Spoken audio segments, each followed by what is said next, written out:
hadn't slept for days.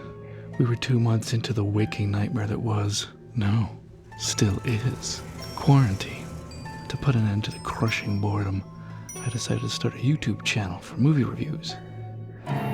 But there weren't any new movies being released. But I had to pick a movie to review. I know, I'll review Star Wars. No, you idiot. That's too obvious.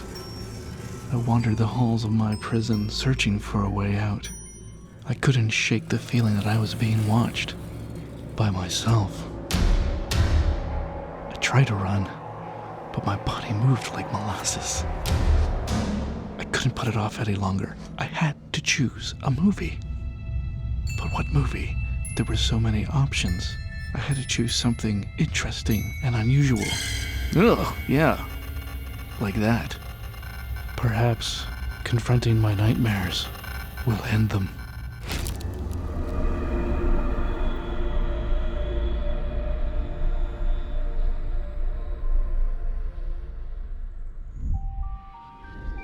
Life is a story. People think dreams are stories. They seem like stories, but they're not. I had no idea this was going to be the first movie I would review. There were so few movies coming out during the pandemic, I was pretty much caught up on all the new releases. So I started watching videos about older and underrated movies, looking for something I hadn't seen before, and this was one of them. I was immediately impressed with the dream imagery right off the top of the film. I mean, look at that! Creepy guy just put a zipper on this guy's back, unzipped him, and then climbed in. That's fucked up! The first 10 minutes of this film are mesmerizing, but what's really freaky is this. I was just in a room that doesn't exist in my own house. Whoa, I've had dreams of non-existent rooms in my house. Non-existent. The story is about a mentally handicapped man named Dennis, played by Fred Kohler, who you might recognize from Mr. Mum. Yeah, there he is, that kid. John, this chicken was good, but we didn't bring any ice cream. Alright, let's get this out of the way. Take a letter, Susan. Okay. I have read reviews of his performance that range all the way from offensive to excellent. It does seem that depictions of handicapped characters are extremely subjective. I'm more on the side of, he did a pretty damn good job. If you want to be offended, go watch The Other Sister. I want you to meet Daniel. Hello. Don't worry, because I've been house trained. That's a joke, Mom. You're gonna have a wonderful time. But that's just my subjective opinion. You also might find this a bit offensive because it leans into the trope that mentally handicapped people are more likely to be serial killers. But I think what the movie's really saying is that mentally handicapped people are more susceptible to being possessed by demonic forces when you put a cursed mirror in their bedroom. I don't know if that's any better, but anyway. This movie is an interesting beast. For every scene that impressed me with its visual style, there's a scene that's not overly interesting, bland, or unnecessary. Such are most of the scenes with Sean Patrick Flannery, who plays Dennis's brother and guardian John, and Dina Meyer, who's John's girlfriend and aspiring fiancée Lydia. Their scenes are very typical of people in a caregiver triangle. John struggles with the demands of being Dennis's caregiver, which doesn't leave him much time for his relationship with Lydia, who wants to know what priority she is in John's life. Pretty melodramatic compared to everything else that's going on. And there are some screenwriting inefficiencies, such as the multiple references to taxidermy books on tape. Books on taxidermy. He's gonna do taxidermy stuff. Yes, the books again, I remember, thank you. Again with the books! I don't care anymore! I said I don't care! I don't care about the books! The taxidermy books pay off! Thank you, but I only needed it set up once. I'm also a bit disappointed that a movie with such disturbing imagery like unzipping a guy and climbing inside his body wouldn't have the guts to show a kitty cat or a little boy get killed. Most people are probably happy to hear they won't be seeing that, but I'm always impressed when a movie goes there. That's why it's a classic! Anyway, back to the good stuff. Aside from the dream imagery, there's a lot of good stuff between Kohler and the character played by Michael Berryman, who will always be known as this guy. He plays a demon of some kind. He's credited as Cadaver, so that's what I'll call him. He communicates with Dennis through an antique mirror.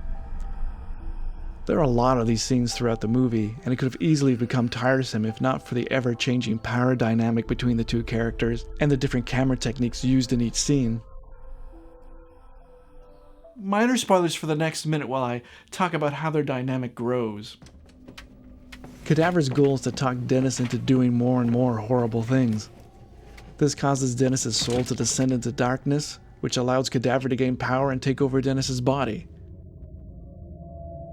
As Cadaver works his way up the ladder, he advances through the infinite mirror reflections, killing off another piece of Dennis. That's just a great way of showing what's happening. Nobody needs to explain it, you just see it and you get it. Visual storytelling. It's fantastic. At first, the camera work and editing keep Cadaver and Dennis clearly separated as two different characters. They start off sounding and acting alike, but as Cadaver grows in power, his speech and posture changes, and the visual separation between the two characters isn't as clean. Like, look here. They start showing the characters changing for a few frames just before or after the cut, visualizing the Cadaver is almost in control. When Cadaver is pretty much taken over, these editing tricks stop, and we just see the characters change back and forth with no cutaways at all. I love it when movies use the unique aspects of cinematic language to tell their story.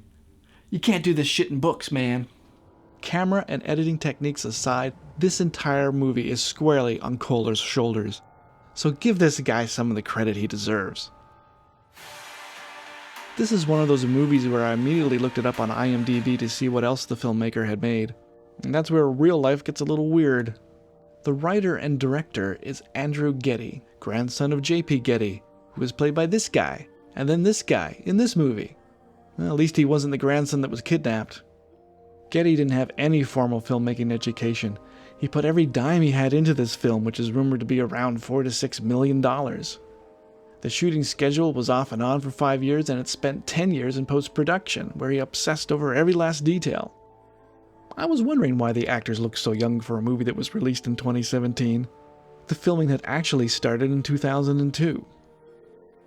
But the sad thing is, Andrew Getty died in 2015 before the film was completed. So, this is the only movie he ever made. That's kind of depressing. I think he had a unique vision. I was really interested in seeing how he might evolve as a filmmaker. But now we can only imagine. There's still a whole bunch of crazy stuff at the end of this movie that I have not touched on at all. So if you like what you've seen so far, please check out the movie. Apparently, there's a legitimate copy right here on YouTube, so I'll put the link in the description. No, I don't want cupcakes. All I want is ice cream. I'm Rich Evans, and I was once forcibly kicked out of an all-you-can-eat buffet.